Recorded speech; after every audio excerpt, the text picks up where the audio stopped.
Assalamualaikum warahmatullahi wabarakatuh. Alhamdulillahirrabbilalamin. Wassalatu wassalamu ala asrafil anbiya'i wal mursalin wa ala alihi wa sahbihi ajma'in, amma ba'du. Puji syukur marilah kita panjatkan atas kehadirat Allah subhanahu wa ta'ala. Karena atas limpahan rahmat dan karunia-Nya, alhamdulillah pada hari ini, hari Rabu, saya dapat mengerjakan salah satu mata kuliah statistika yang diampu oleh dosen pengampu Ibu Elvi. Salawat serta salam tak lupa semoga senantiasa tetap tercurah limpahkan kepada panutan kita, yakni Nabi besar Nabi Muhammad SAW, kepada keluarganya, kepada para sahabatnya, dan mudah-mudahan kita semua senantiasa mendapatkan syafaatnya. Amin amin ya rabbal alamin.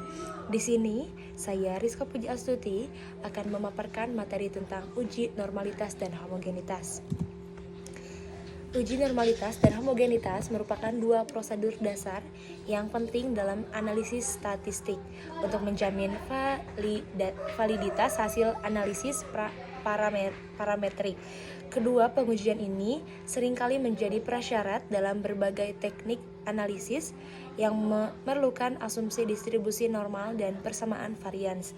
Pentingnya kedua pengujian ini terletak pada kemampuan mendeteksi penyimpangan data yang dapat mempengaruhi keakuratan hasil akhir yang diambil. Jadi, uji normalitas dan uji homogenitas ini itu adalah salah satu prosedur yang digunakan ketika akan menganalisis suatu variabel gitu. Selanjutnya ada pengertian dari uji normalitas. Uji normalitas adalah sebuah uji yang dilakukan dengan tujuan untuk menilai sebaran data pada sebuah kelompok data atau variabel. Nah, adapun landasan teori uji normalitas yang pertama itu ada konsep distribusi normal atau Gaussian distribution. Distribusi normal adalah distribusi probabilitas kontinu yang simetris di sekitar mean atau rata-rata dengan sebagian besar nilai berada dekat dengan mean, dan probabilitas nilai semakin menurun seiring menjauhi mean. Bentuk grafiknya menyerupai kurva lonceng Bell-Curve. Jadi konsep distribusi normal ini tuh adalah distribusi probabilitas kontinu yang simetris di sekitaran mean dengan besar nilainya itu berada di dekat mean.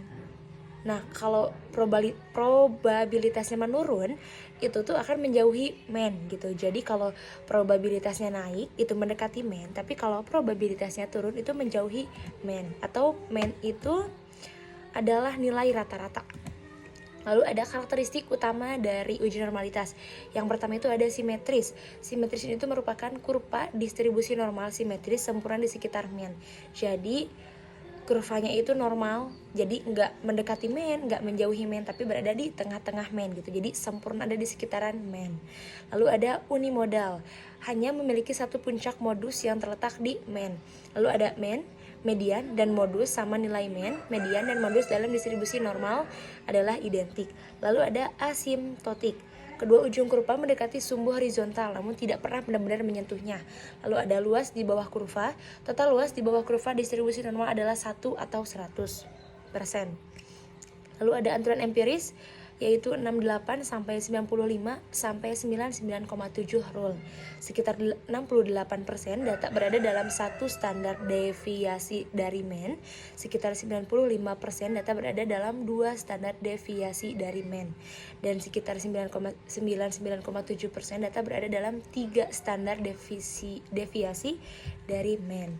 Lalu selanjutnya ada metode uji normalitas, uji statistik formal.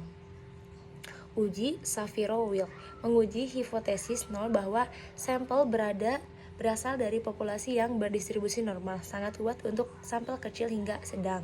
Lalu ada uji Kolmogorov, Smirnov, dan Lievors membandingkan distribusi kumulatif sampel dengan distribusi kumulatif normal teoris.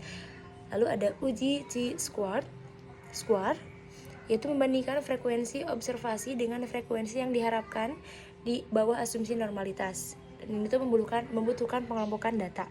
Lalu ada uji Anderson-Darling, lebih sensitif terhadap perbedaan di ekor distribusi. Lalu terakhir ada uji Kramer, von Mises mirip dengan Anderson, Darling sensitif terhadap perbedaan di ekor distribusi. Nah, lalu ada analisis visual. Itu ada histogram, menampilkan frekuensi data dalam bentuk batang. Lalu ada normal probability, memplot kuantil, data sampel terhadap kuantil teoritis dari distribusi normal. Jika data distribusi normal, titik-titik akan cenderung membentuk garis lurus. Penyimpangan dari garis lurus membentuk ketidaknormalan. Lalu terakhir ada box plot, dapat memberikan indikasi tentang simetris distribusi.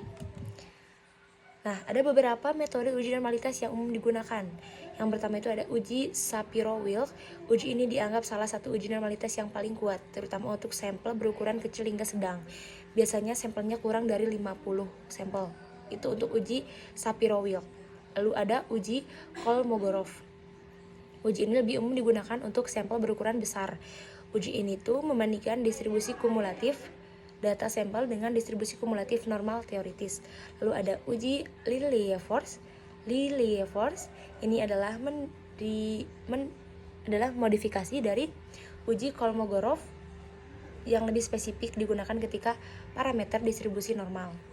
Lalu ada uji chi-squared. Ini tuh membandingkan frekuensi observasi dalam kategori data dengan frekuensi yang diharapkan.